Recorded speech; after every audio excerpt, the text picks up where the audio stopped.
జీవితంలో ఎంత బిజీగా ఉన్నా కూడా గుడికి వెళ్ళినప్పుడు మనసు ఎంత ప్రశాంతంగా ఉంటుందో, అలాగే ప్రకృతిని చూసినప్పుడు కూడా మనసుకు చాలా సంతోషంగాను, హాయిగాను ఉంటుంది. అందరికీ కూడా దేవి శరన్నవరాత్రి శుభాకాంక్షలు. రేపటి రోజున దేవి శరన్నవరాత్రులు ప్రారంభం కానున్నాయి. అందుకు గాను ముందు రోజు చేసుకోవాల్సిన ఏర్పాట్లు ఏమిటి అనే విషయాన్ని ఈరోజు వీడియోలో పెడుతున్నానండి.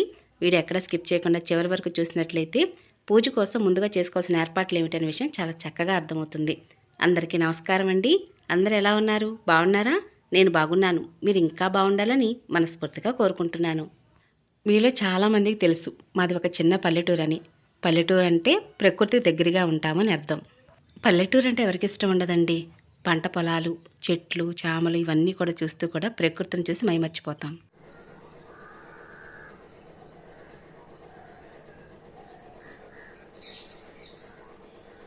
దసరా దేవి శరన్నవరాత్రులు 10 రోజుల పూజల కోసం ఇంటిని, పూజా గదిని మనందరం కూడా దేవాలయంగా ఇంటిని మార్చేస్తూ ఉంటాం. 10 రోజులు పూజలు చేసినా, 3 రోజులు ఒక్కరోజు పూజ చేసినా కూడా ఇంటిని, పూజా గదిని శుచి శుభ్రతతో ఉంచుకుంటాం. అసలే అమావాస్య, ఆ ముందు రోజు మంగళవారం వచ్చింది కాబట్టి ముందుగానే ఇంటిని, పూజా గదిని శుభ్రం చేసుకున్నానండి. మీలో ఎంతమంది ఇంకా ఇంటిని, పూజా గదిని శుభ్రం చేశారు? ఎంతవరకు వచ్చినాయండి మీ పనులు అనే విషయం కూడా కింద కామెంట్ సెక్షన్లో తెలియచేయండి. మా పూజా గది చాలా చిన్నదండి. చూశారుగా, తూర్పు వైపుగా అమ్మవారి పటం ఒక్కటే పడుతుంది. ఇటువైపున ఉత్తరం వైపున 2 పటాలు పడతాయి. అంతేనండి, చాలా చిన్నది. అయినా సరే ఉన్నంతలోనే శుచి శుభ్రతతోటి చక్కగా అందంగా అలంకరణ చేసి పూజలవి చేసుకుంటూ ఉంటాను. మా అత్తయ్య గారికి తూర్పు ఈశాన్య మూలగానే దేవుని గది కావాలి. కాబట్టి ఎక్కువగా బరువు పెట్టకుండా తక్కువ స్థలం ఉన్నప్పటికీ కూడా అక్కడే చిన్న పూజా గదిని ఏర్పాటు చేసుకున్నామండి. మా ఇల్లు తూర్పు ఫేసింగ్ అండి. అందుకే తూర్పు ఈశాన్య మూలగా పూజా గది అయితే అక్కడ వచ్చింది. ఇంకా మా దగ్గర చిన్న చిన్న విగ్రహాలు ఉన్నాయండి. చాలా తక్కువ విగ్రహాలే ఉంటాయి. ఎందుకంటే పూజా గది చాలా చిన్నదండి. అందుకని ఎక్కువ విగ్రహాలు అయితే పెట్టలేను. విగ్రహాలన్నిటి కూడా చక్కగా నీట్గా శుభ్రం చేసుకున్నానండి. అలాగే లక్ష్మీ కొంచెము, ధాన్యం బుట్ట ఇవన్నీ కూడా శుభ్రం చేసుకున్నాను. ఎందుకంటే నెలకి ఒకసారి ఈ విధంగా నేను పూజగా శుభ్రం చేసుకుంటాను. అలాగే బియ్యం అవన్నీ కూడా మార్చుకుంటానండి. లక్ష్మీ కొంచెంలో కానీ లేదంటే ధాన్యం బుట్టలో ఉన్నటువంటి బియ్యం అన్నీ కూడా నెలకు ఒకసారి మారుస్తూ ఉంటాను. ఆ బియ్యం ఏం చేస్తానంటే, మేము బియ్యపు రంబు అయితే వాడుతూ ఉంటామండి. అందులో ఒక పక్కగా వేసి కొత్త బియ్యాన్ని నింపిన తర్వాత లక్ష్మీ కొంచెంలో ఉన్నటువంటి బియ్యాన్ని అంతటిని కూడా అందులో కలిపేస్తూ ఉంటాను. కనకదుర్గమ్మ విగ్రహం కూడా శుభ్రం చేశానండి. అలాగే మీషో నుంచి కొన్ని ప్రోడక్ట్స్ అయితే తెప్పించాను. నేను ముందుగానే మీషో ప్రోడక్ట్స్ అన్నీ కూడా ఒక వీడియో షేర్ చేస్తున్నానండి. అమ్మవారి యొక్క ఫేసు, అలాగే విగ్రహము, ఉర్లీ బౌలు, ఇంకా మరెన్నో మీషో పూజ ఐటమ్స్ అయితే తెప్పించానండి. ఆ వీడియో ఎవరైనా మిస్ అయినట్లయితే ఒకసారి చూడండి. మీలో ఎవరికైనా మీషో ప్రోడక్ట్స్ నచ్చినట్లయితే చక్కగా తెప్పించుకోవచ్చు. అలాగే పూజా గదిని తర్వాత శుభ్రం చేశానండి. ఇంటిని ముందుగా శుభ్రం చేశాను, బూజులు దులిపేశాను. అలాగే ఇల్లంతా కూడా శుభ్రం చేసుకున్నాను. ఇప్పుడైతే వంటగది కూడా శుభ్రం చేసుకున్నానండి. ఎందుకంటే రేపటి నుంచి అమ్మవారికి నైవేద్యాలు అవి వండాలి కదా. అందుకని ఒకసారి ఇల్లంతా శుభ్రం చేసిన తర్వాత వంటగదిలో ముగ్గులు పెట్టుకుని ధూపం వెలిగించానండి. ఒక మంచి అరోమా స్మెల్ అయితే వస్తుంది. వంటగదిలో ఇలా ధూపం వెలిగించడం అంటే నాకు చాలా అంటే చాలా ఇష్టము. ప్రతిరోజు కూడా నేను ఇలా ధూప్ స్టిక్ అయితే వెలిగించనులేండి. ప్రతి గురువారం వేళ, బుధవారం వేళ ధూప్ స్టిక్ అయితే వెలిగిస్తూ ఉంటాను. ఎందుకంటే వంటగది డీప్ క్లీన్ చేస్తానండి ప్రతి వీక్ కూడా. అప్పటి వరకు కొంచెం మెస్సీగా ఉన్నటువంటి వంటగది మాత్రం ఇలా శుభ్రం చేసుకున్న తర్వాత ఒక ధూప్ స్టిక్ వెలిగించుకుంటే ఎంత కళగా ఉంటుందో కదూ. ఈ పనులన్నీ కూడా ఒకరోజు ముందుగానే చేసుకోవటం వలన ఉదయమే పూజ అయితే చేసుకోవచ్చండి.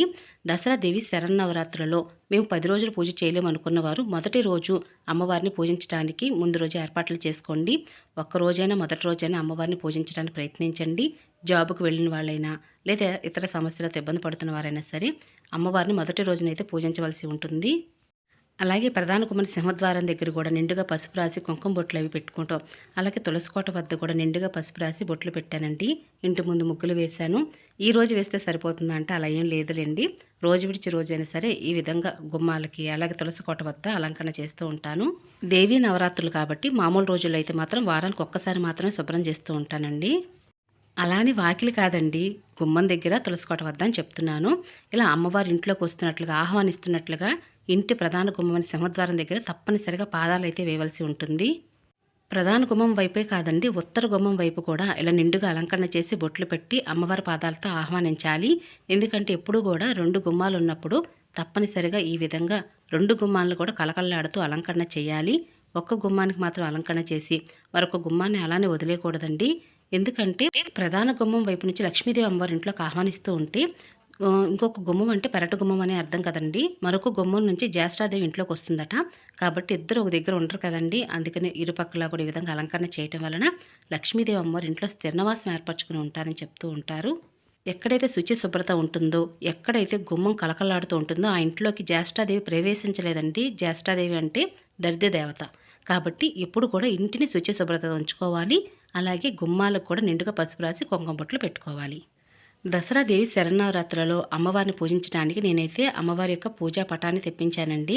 నవదుర్గలో ఉన్నటువంటి పటం అయితే నేను తెప్పించానండి. అమ్మవారు ఎంత అందంగా ఉన్నారో కదూ, సింహం మీద టీవీగా నడిచి వస్తున్నట్లుగా ఎంత అందంగా ఉన్నారండి. నా మనసంతా నిండిపోయింది అమ్మవారి పటం చూడంగాంతో. ఇక పటాన్ని కూడా శుభ్రం చేసి కుంకుమ బొట్లు పెట్టి పక్కన పెట్టుకున్నాను. ఇంకా అలాగే ఇంకా పూజ కోసం ఇంకా మరెన్నో వస్తువులు అయితే కొనుక్కోవాల్సి ఉంది. అందులో అమ్మవారికి పెట్టవలసినటువంటి చీర కానీ, జాకెట్ ముక్క, గాజులు, పువ్వులు, కొబ్బరికాయ ఇవన్నీ కూడా పూజకు అవసరమే కదండి. ఇవన్నీ కూడా ముందు రోజే తెప్పించుకోవాలి. ఎందుకంటే పూజకి అన్నీ ముందు రోజే సిద్ధం చేసుకోవటం వల్ల ఉదయం బ్రహ్మముహూర్తంలో పూజ అయితే చేసుకోవచ్చు. అందుకే పూజకు అన్నీ ముందుగానే సిద్ధం చేసుకోవాలి. మీకు కొంచెం దేవుని మందిరం పెద్దగా ఉన్నట్లయితే మాత్రం అక్కడే పూజలు అవి చేసుకోవచ్చండి. లేదా మేము సపరేట్గా పూజాపీఠాన్ని పెడతాం, కలశం అఖండ దీపాన్ని వెలిగిస్తాం, లేదా కలశం అఖండ దీపం లేకుండా కూడా సపరేట్గా పూజాపీఠాన్ని పెట్టుకుంటాం అనుకున్న వారైనా సరే చక్కగా ఇంటికి తూర్పు ఈశాన్యానికి మూలగా మీరు పూజాపీఠాన్ని ఏర్పాటు చేసి పూజ అయితే ఈ 10 రోజులు చేయవచ్చు. అలాగే బంతి పువ్వుల మాలను అమ్మవారికి అలంకరణ చేయవచ్చా అంటే శక్తి స్వరూపమైన కనదుర్గ అమ్మవారికి దసరా దేవి శరన్నవరాత్రులలో ఇలా బంతిపూల మాలను అయితే అలంకరణ చేస్తారండి.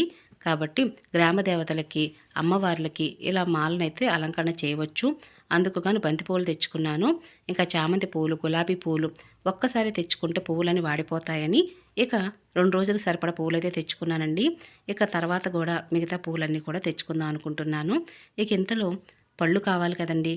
పళ్ళు, పువ్వులు, గాజు వీటన్నిటి కోసం కూడా షాపింగ్కి అయితే వెళ్ళాము. అక్కడైతే చూసినప్పుడు కొంచెం పళ్ళు ఎక్కువ రేటుగానే ఉన్నాయి, పువ్వులు కూడా ఎక్కువ రేటుగానే ఉన్నాయి. అందుకని కొంచెం పువ్వులే తెచ్చుకున్నాను. పళ్ళు అయితే మాత్రం కొద్దిగా ఎక్కువగానే తెచ్చుకున్నాను. దసరా దేవి శరన్నవరాత్రులలో ప్రతిరోజు కూడా అమ్మవారికి ప్రత్యేకమైన నైవేద్యాలు అయితే పెడుతూ ఉంటామండి. వాటితో పాటుగా పళ్ళు కూడా పెట్టవచ్చు. అమ్మవారికి తాంబూలం ప్రతిరోజు పెడితే చాలా అంటే చాలా మంచిదండి. అందుకనే ఇంకా అందుకు గాను అరటిపళ్ళు అయితే కొంచెం పాడయ్యే ఇది ఉంది కాబట్టి కొంచెం పళ్ళు ఎక్కువ తీసుకుందాం అనుకున్నాను. పండుగ అంటేనే చాలండి, పండ్లకు కానీ పువ్వులకు కానీ ఎక్కువ డిమాండే ఉంటుంది. అందుకని కొంచెం ఎక్కువగా తీసుకున్నప్పుడైతే మనం తక్కువ రేటుగా తెచ్చుకోవచ్చు. అందుకే బత్తాకాయలు, యాపిలికాయలు, దానిమ్మకాయలు ఇవన్నీ కూడా తెచ్చుకున్నాను. ఇవైతే ఎక్కువ కాలం ఉంటాయి. అంటే దాదాపుగా ఒక వారం రోజులైనా సరే పాడవకుండా ఉంటాయి కదా. ఫ్రిడ్జ్లో పెట్టుకుంటే ఇంకా 10 డేస్ కూడా ఉంటాయండి. అందుకని కొంచెం ఎక్కువగానే తెచ్చుకున్నాను. అలాగే అమ్మవారికి పూజాపీఠాన్ని ఏర్పాటు చేయడం కోసం పూజా స్థలం కూడా మరొకసారి ఇలా మాప్ పెట్టుకొని అక్కడ కొద్దిగా జాజు ఉంటే జాజుతో అలకండి. జాజు లేనట్లయితే పసుపుతో అయినా సరే అలకవచ్చు. లేదా ఆవు పేడతో అలిగితే ఇంకా మంచిదండి. కాబట్టి కొద్దిగా జవ్వాది పౌడరు, ఆవు పేడ వేసి మీరు ఎక్కడైతే అమ్మవారి పూజా స్థలాన్ని ఏర్పాటు చేద్దాం అనుకుంటున్నారో ఆ ప్రదేశంలో ఈ విధంగా అలికి ముగ్గులు పెట్టాలి. ఇలా తూర్పు ఈశాన్యం మూలక పూజ చేసుకుంటే మంచిదండి. ఒకవేళ మీకు తూర్పు ఈశాన్యం కనుక పూజ చేయడం కుదరనట్లయితే ఇంట్లో ఏ దిక్కునైనా సరే పూజ అనేది చేయవచ్చు. అయితే ఇలా జాజుతో అలికిన తర్వాత వరిపిండితో ముగ్గులు పెట్టి పీఠం కూడా ఏర్పాటు చేయాలండి. పీఠం కూడా మీ దగ్గర ఎటువంటి పీట ఉంటే అంటే చెక్క పీటనే పెట్టాలండి. చెక్క పీటకు కూడా ముందుగా నీటితో కడిగి పసుపు రాసి కుంకుమ బొట్లు పెట్టి వరిపిండితో ముగ్గులు వేసి అలంకరణ చేసి ఇలా మీరు ఎక్కడైతే పూజాపీఠాన్ని ఏర్పాటు చేద్దాం అనుకుంటున్నారో ఆ ప్రదేశంలో పెట్టవలసి ఉంటుంది. మరి ఇన్ని పనులు కూడా మరి ఉదయమే పూజ చేసుకోవాలనుకున్నప్పుడు ఉదయమే చేయాలంటే ఎక్కువ సమయం పడుతుందండి. అందుకు గాను ముందు రోజే కొన్ని పనులు అయితే చేసుకోవాల్సి ఉంటుంది. అందులో పూజాపీఠను కూడా ముందు రోజే ఏర్పాటు చేసుకోవచ్చు. పూజాపీఠ, పూజా స్థలమే కాదండి, అమ్మవారికి ఎంతో ఇష్టమైన నిమ్మకాయల మాలను కూడా ముందు రోజే సిద్ధం చేసుకోవచ్చు. అందుకు గాను పచ్చి నిమ్మకాయలు తెచ్చుకోవాలండి. పచ్చి నిమ్మకాయలు అయితే ఎక్కువ కాలం నిల్వ ఉంటాయి. అమ్మవారికి పటానికి అలంకరణ చేసిన తర్వాత కొన్ని రోజుల పాటు కూడా పాడవకుండా అలానే ఉంటాయి. నిమ్మకాయ అంటే అమ్మవారికి చాలా అంటే చాలా ఇష్టం అండి. ఎందుకు అనే విషయం కూడా ఒక పురాణ కథ కూడా ఒకటి ఉంది. నేను నిమ్మకాయల మాల ఎలా తయారు చేయాలి, ఎప్పుడు అమ్మవార్లకి మనం అలంకరణ చేయాలనే విషయాలన్నిటి గురించి పూజానంతరం నిమ్మకాయల మాల ఏం చేయాలని నేను ముందుగా ఒక వీడియో పోస్ట్ చేస్తున్నానండి. మీరు ఎవరైనా మిస్ అయినట్లయితే ఆ వీడియో చూడండి. అందులో నింబాసురుడి కథ కూడా ఉంటుంది. చాలా బాగుంటుంది. చాలా చిన్న కథ కానీ అద్భుతమైన కథ. వింటుంటే వినాలి అనిపించేటటువంటి ఒక మంచి కథ. మీరు ఎవరికైనా ఇంట్రెస్ట్ ఉన్నట్లయితే నిమ్మకాయల మాల ఎలా తయారు చేయాలనే విషయాన్ని ఒక లింక్ అనేది మీకు డిస్క్రిప్షన్లో ఇస్తాను, ఒకసారి చెక్ చేయండి. ఇంకా ఎవరైనా మన ఛానల్ సబ్స్క్రైబ్ చేసుకోకపోతే సబ్స్క్రైబ్ చేసి మీకు వీడియో నచ్చినట్లయితే లైక్ చేయడం అస్సలు మర్చిపోవద్దు. ఆడవారం ఇంట్లో పనులు చేసుకుంటూ పెద్దవాళ్ళు ఉంటే వారికి సమయానికి అందించవలసినవన్నీ కూడా అంటే ఆహారం అన్నీ కూడా అందించి ఆ తర్వాతే పూజకు అన్నీ సిద్ధం చేసుకుంటూ ఉండాలండి. పూజకు అన్నీ సిద్ధం చేసుకునే వేళ ఉపవాసం ఉండాలంటే అలాంటిది ఏమీ లేదండి. నాన్ వెజ్ అయితే తినకుండా ఉంటే చాలు. అసలు కులమత భేదాలతోటి అతీతంగా ఈ దసరా దేవి శరన్నవరాత్రులు ఎవరైనా చేసుకోవచ్చండి. అమ్మ అని పిలిస్తే చాలు అమ్మవారు ఇట్టే మనల్ని యొక్క మనసు తెలుసుకొని మన మనసులో ఉన్న కష్టాన్ని తీరుస్తుందట. కాబట్టి అమ్మవారిని పూజించే రోజులు రానే వస్తున్నాయి. నిమ్మకాయల మాలను తయారు చేయడానికి ఏమేమి కావాలంటే నిమ్మకాయలు, వేపాకులు, పువ్వులు, అలాగే దారబంతి కావాలండి. ఇది కొత్తదైతే మంచిది.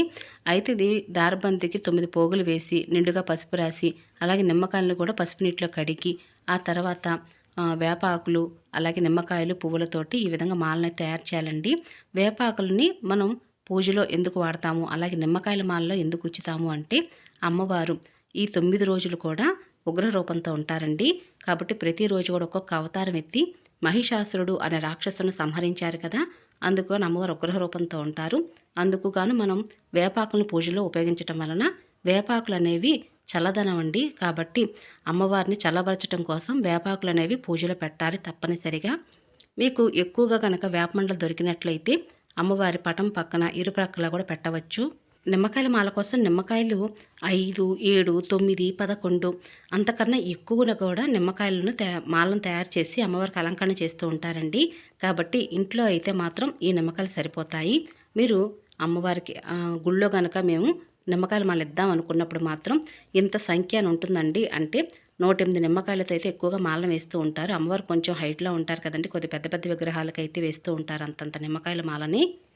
ఇంకా ఇక్కడ మా అత్తగారు ఏం చేస్తున్నారంటే అమ్మవారి పూజల కోసం ఆసనం ఏర్పాటు చేస్తున్నారండి. ఒక కొత్త క్లాత్ అయితే ఉంది నా దగ్గర, గ్రీన్ కలర్ది జాకెట్ పీసేనండి ఇది. జాకెట్ ముక్కను ఇలా ఫోల్డ్ చేసి చుట్టూ కూడా లేస్ వేస్తున్నారు. ఒక పక్క అత్తయ్య గారు ఇంట్లో ఉన్నటువంటి జాకెట్ పీస్కి అయితే ఈ విధంగా లేస్ వేస్తుంటే నేను మరో పక్కనైతే ఎల్లో కలర్ శాటిన్ క్లాత్ అయితే తెప్పించానండి. ఇది 130 రూపీస్, 2 మీటర్స్. చాలా బాగుంది, క్వాలిటీ బాగుంది, అలాగే క్లాత్ కూడా చాలా షైనింగ్గా ఉంది. అమ్మవారికి పసుపు రంగన్న, ఎరుపు రంగన్న చాలా ఇష్టం కదా, అందుకని పూజలో అమ్మవారికి పీట మీద ఆసనంగా ఉంటుందని క్లాత్ అయితే తెప్పించాను.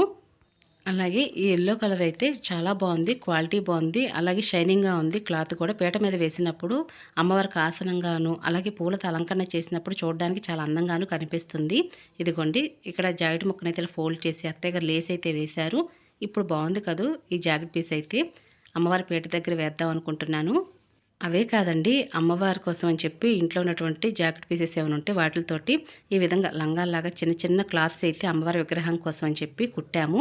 అయితే ఇవన్నీ కూడా మా అక్క కుట్టిందండి. మన వారాల పండుగ వచ్చింది కదా, వారాల పండుగ కోసం వచ్చినప్పుడు అక్క కొంచెం ఏదైనా కుట్టవా అమ్మవారికి అంటే ఇలా కుట్టింది. ఇవే కాకుండా నేను మీషో నుండి కూడా కొన్ని వస్త్రాలు అయితే అమ్మవారు తెప్పించాను. కానీ మన చేతులతో అమ్మవారికి ఇలా వస్త్రాలు తయారు చేసినప్పుడు మనసుకు చాలా తృప్తిగా ఉంటుందండి. అమ్మవారికి వస్త్రాలే కాదండి, మరెన్నో రకాలుగా నేను ఇంట్లోనే అమ్మవారికి ఆసనంగా వేయడం కోసం ఇటువంటి క్లాత్స్ అన్నీ కూడా ముందుగా డిజైన్ చేసుకున్నాను. ఇవే కాకుండా బ్యాక్గ్రౌండ్ డెకరేషన్గా ఇలా క్లాత్స్ కూడా లేసులు వేయటం ఇవన్నీ కూడా నేను అమ్మవారి చేస్తూనే ఉంటానండి. ఇంకా అమ్మవారు నా దగ్గర చిన్న విగ్రహం కదండి, అమ్మవారిని పెట్టడం కోసం ఈ విధంగా అయితే తయారు చేశాను. చాలా బాగుంది కదా, ఇంట్లో ఉన్న వాటితోనే నేను ఈ విధంగా తయారు చేస్తూ ఉంటాను. అలాగే మా మావయ్య గారు కూడా హెల్ప్ చేస్తుంటారండి. అమ్మవారి విగ్రహం కూడా ఆసనంగా ఉంటుంది, అమ్మవారికి ఒక పీఠం ఏర్పాటు చేసినట్టు ఉంటుంది అని చెప్పి ఈ విధంగా తయారు చేశాను. ఇక్కడైతే గోల్డ్ కలర్ చాలా ప్లెయిన్గా ఉంది, రెడ్ కలర్గా ఇలా పెయింట్ వేద్దాం అనుకున్నాను. రెడ్ కలర్ వేసిన తర్వాత ఇంకా లుక్ చాలా బాగుంది. మీషోలో ఇటువంటివన్నీ కూడా కొద్దిగా ఎక్కువ రేట్లతోనే ఉన్నాయండి. మనం ఇంట్లోనే స్వయంగా కొద్దిగా ఆలోచనతో తయారు చేసుకోవచ్చు. ఇవే కాదండి, ఇంకా అమ్మవారికి బంతిపూల మాలను కూడా ముందుగానే తయారు చేసుకోవచ్చు. కాబట్టి బంతిపూల మాలనే కాదు, మీ దగ్గర ఏ పువ్వులు ఉన్నా సరే మాల ముందుగానే కట్టుకోవడం లాంటివి అన్నీ చేస్తూ ఉండాలి. కాబట్టి బంతిపూల మాల కూడా చాలా సులభంగా అందంగా అమ్మవారి పటానికి ఏ విధంగా అలంకరణ చేయవచ్చు అనే విషయాన్ని మన ఛానల్లో ఒక వీడియో ద్వారా మీ అందరికి షేర్ చేస్తున్నానండి. మీరు ఎవరైనా మిస్ అయినట్లయితే ఆ వీడియో కూడా చూడండి. చాలా అంటే చాలా బాగుంటుంది. మాలలు కూడా అత్తయ్య గారు చాలా బాగా కడతారండి. ఎప్పుడు కూడా మనం పూజలు చేయాలంటే మాత్రం శక్తి యుక్తి కూడా ఉండాలి. కుటుంబ సహకారంతోనే మనం ఇవన్నీ చేయగలుగుతాము. అలాగే కలశం అఖండ దీపాన్ని పెట్టి నవరాత్రుల పూజ ఎలా చేయాలి అనే విషయాన్ని ముందుగానే వీడియో పోస్ట్ చేస్తున్నానండి. ఒకవేళ కలశం అఖండ దీపం ఆనవాయితీ లేనివారు మామూలుగా అంటే అమ్మవారిని నిత్య పూజలాగా ఈ 9 రోజుల పీటను ఏర్పాటు చేసుకుని ఏ విధంగా పూజ చేయవచ్చు అనే విషయాన్ని కూడా మన ఛానల్లో అమ్మవారి పూజా వీడియోస్ అన్నీ కూడా ముందుగానే పోస్ట్ చేయడం జరిగింది. మీరు ఎవరైనా మిస్ అయినట్లయితే ఆ వీడియోస్ కూడా చూడండి.